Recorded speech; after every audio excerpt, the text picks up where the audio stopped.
Aujourd'hui, j'aimerais vous parler des maladies rares, invisibles, qui atteignent les enfants comme les adultes. C'est pourquoi j'ai pris la décision de vous exprimer l'état de la situation douloureuse et morale dans laquelle vivent les patients atteints de ces maladies. Tant dans la maladie elle-même que dans l'esprit du corps médical, les malades se sentent perdus par manque de diagnostic clair et net. De nombreux radiologues n'osent plus dans leur rapport noter la mise en évidence que l'arachnoïdite ou le kyste de Darloff sont compressifs. Certains malades avec leur CD ayant les moyens font la demande dans d'autres pays comme la Floride ou le Canada. Ces cliniques sont spécialisées dans les anomalies rachidiennes.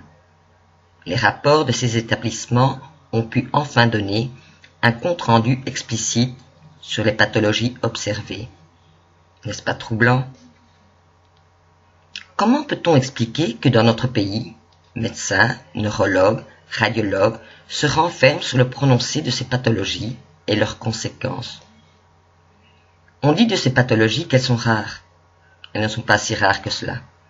Si en plus approfondi, des études et examens se pratiquaient, je pense que l'on s'apercevrait qu'il y a bien plus de personnes atteintes de ces pathologies que ce que la médecine pense. Aucune étude sérieuse, tant neurodégénérative ou génétique, n'a été engagée afin de le confirmer, alors que dans d'autres pays, hors Union européenne, oui. Pourquoi? La situation des patients atteints de ces pathologies est préoccupante. Certains soins protocolaires leur sont proposés. Mais quels sont ces soins? Le patient erre dans un désert médical qui l'épuise et détruit petit à petit sa vie quotidienne, familiale, professionnelle et sociale. Simplement parce que les symptômes de ces pathologies décrites par les malades ne sont jamais mis en cause, ni en évidence. Invisible. Pourtant, qui doute que le malade est le mieux placé pour savoir et ressentir, et ainsi pouvoir décrire l'évolution de la maladie.